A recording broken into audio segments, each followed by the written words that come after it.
Back in 1895, in a quiet New England town, stood the grand Willowmist Manor, home to a wealthy businessman, Gerald Hawthorne, and his wife, Evelyn. On the morning of October 12th, the town was shaken to its core. The couple was found brutally murdered inside their magnificent home.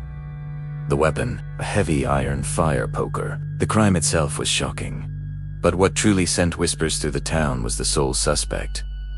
Their 29-year-old adopted daughter, Clara Hawthorne. Clara's face was splashed across newspapers worldwide. Her trial became a national spectacle, with crowds packing the courthouse every single day, eager to catch a glimpse of the woman at the center of the storm. The prosecution painted a picture of a cold, calculating daughter, but the defense argued there was no concrete evidence linking her to the crime. In a verdict that stunned many, Clara Hawthorne was declared not guilty. But acquittal didn't mean freedom. The whispers followed her for the rest of her life. Was she an innocent woman wrongly accused? Was she a cunning killer who got away with it? Or was there something else at play? Some locals believed the house itself, Willowmist Manor, had protected its own, concealing a truth too dark to comprehend. Clara inherited the estate and lived there as a recluse until her death, never speaking of that fateful night again. The murders were never solved, leaving a permanent scar on the town's history. More than a century later, Willowmist Manor found a new life. It was transformed into a charming bed and breakfast and a paranormal museum, drawing in history buffs and ghost hunters alike. Among the staff was a tour guide named Marian Locke. Marian was a skeptic through and through. She loved the history of the manor but dismissed the ghost stories as campfire tales. Fun for the tourists, but nothing more. She didn't believe in ghosts, spirits, or anything supernatural. But Willowmist Manor had other plans for her. It started subtly.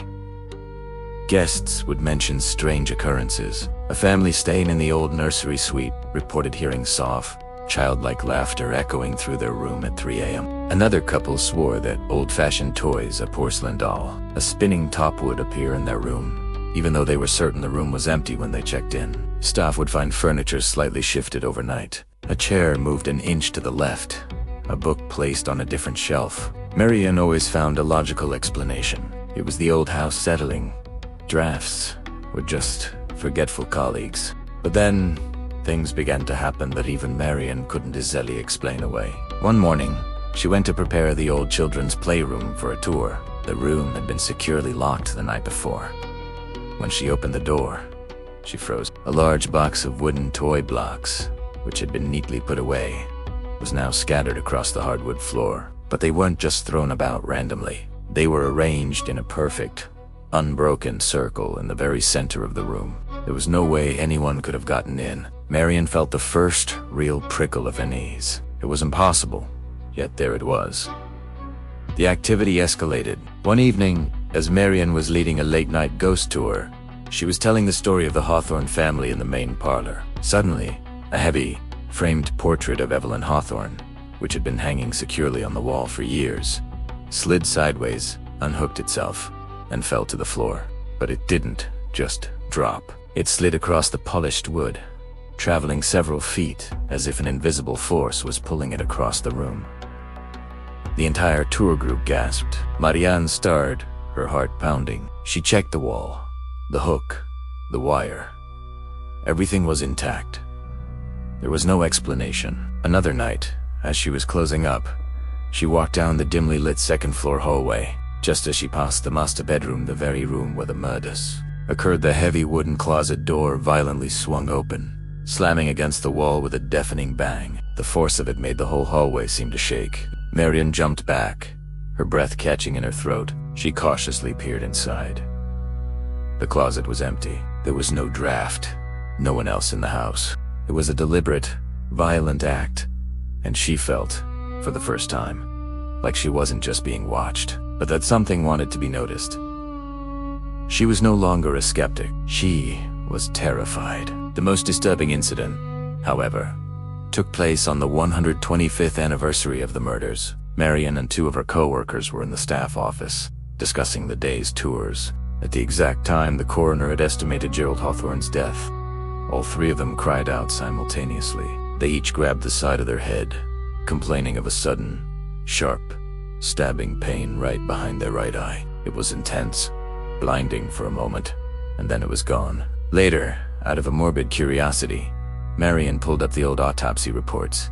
Gerald Hawthorne's fatal blow was a puncture wound from the fire poker, located directly behind his right eye. They had experienced a phantom echo of his final moments. By now, the staff all knew the house was active. They had their own stories, their own experiences. But one final incident cemented the manor's chilling reputation and left everyone who heard it with a deep, lingering sense of dread. A new tour guide, a young man named David, was leading a group through the house. He was standing in the parlor, right near the spot where the portrait had fallen. As he began to speak, a phone started ringing loudly, echoing in the quiet room. Annoyed, David paused and said, "Folks, I have to ask you to please silence your cell phones. It really takes away from the atmosphere."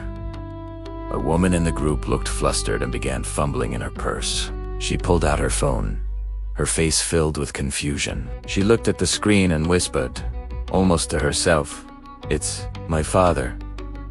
David, trying to be polite, softened his tone. "That's fine," he said. "Do you need to step outside to take that?" The woman didn't look up from her phone. She just slowly shook her head, her eyes wide. In a voice barely above a whisper, a voice that sent a chill through everyone who heard it, she said, "He's been dead for 3 years." Silence fell over the room. The phone had stopped ringing. No one knew what to say. The woman just stood there, staring at the blank screen of her phone, her face pale. In that moment, everyone in the room felt it, the cold, undeniable presence of something else in Willowmist Manor. A place where the past isn't just remembered, it's still happening. The story of Willowmist Manor serves as a chilling reminder that some mysteries are never solved, and some houses never let their secrets go. What do you think really happened that night in 1895? Was Clara guilty, or was she just another victim of the house? Let me know your theories down in the comments. Thanks for watching, and if you enjoyed this story, don't forget to like and subscribe for more tales from the shadows. Stay curious, and maybe think twice before answering a call from an unknown number.